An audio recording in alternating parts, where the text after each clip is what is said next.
And all the housing associations, they might have started off with goodwill, but they're ended up like private companies making money. They started up from people who really cared about providing housing, and housing associations are still trading on that.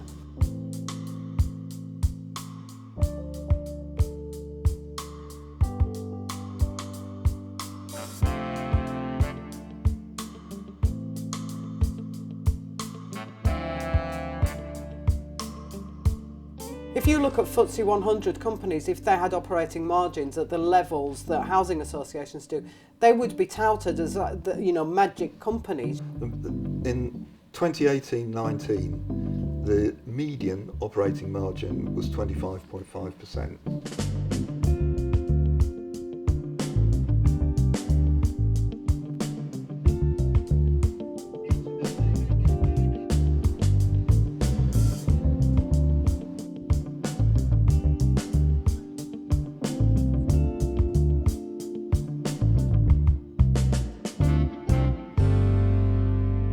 The amount of housing that has been sold off is greater than the amount of social rented housing that they built. They will be building some.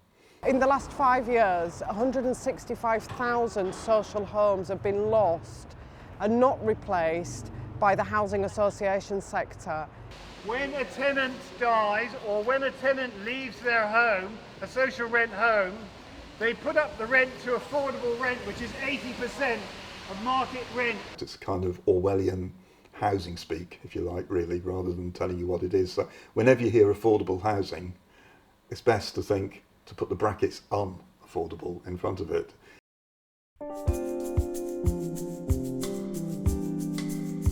A lot of council homes were lost through the transfer of council housing through large-scale voluntary transfers into housing associations.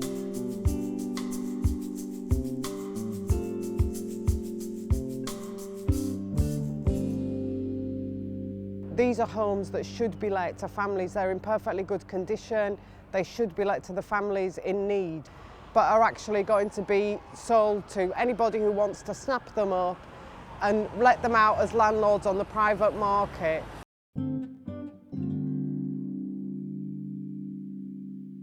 Managers hide behind housing officers hide behind customer services. Members, not customers. Roll up for the phony conference. A conference which is about resident involvement with no actual residents involved. You've had two conferences, one after the other, with charges going from £350 up to £580. You're making money out of residents by not dealing with the real issues. That's the problem. You can argue that, or you can I'm argue we are. I'm just telling you, this is what's going on. Apart from you don't invite resident organisations, the high prices exclude resident organisations. The average household spend on groceries is £3,150 a year.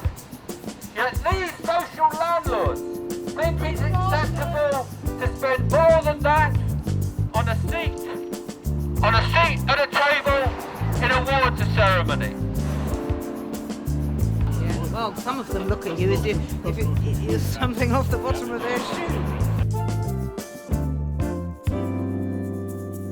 We've had years of pay in housing associations lagging behind inflation, despite these housing associations raking in absolutely massive surpluses. Catalyst's chief executive was asked why they didn't recognise trade unions. He explained it was because they were better able to hear the voice of their workers by not recognising trade unions.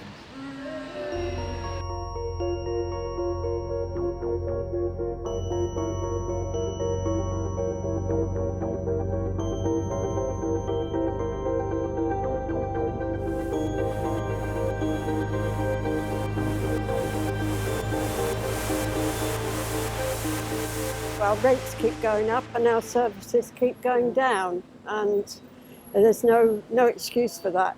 Peabody are making enormous profits when they should be a social housing organisation that's there for its tenants, not for profit. from the point of view of the banks and the people that wanted to make money out of investing in housing, they got what they wanted.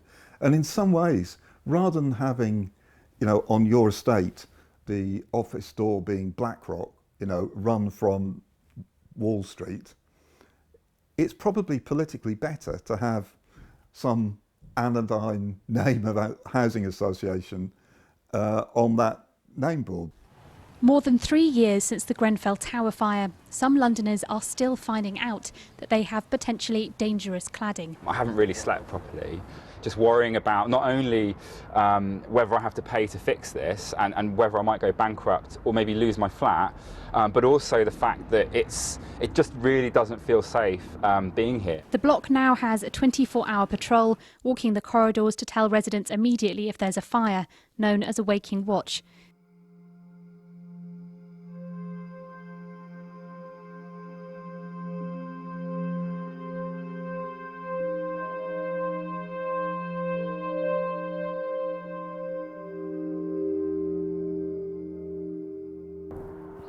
This is Clarion. They've put this blue hoarding up around here. This is land that just belongs to the council, so they've obviously contacted the council to ask permission.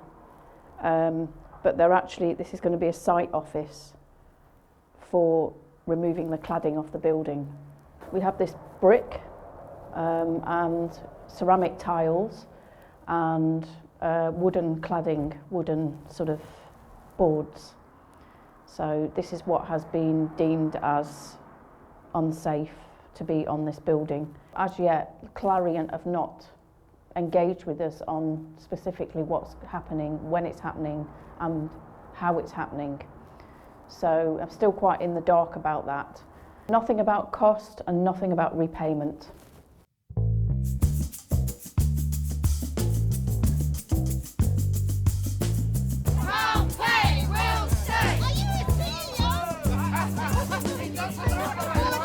This is the start of a movement across London and across the country to say that we will not put up with them behaving like mass, aggressive private landlords.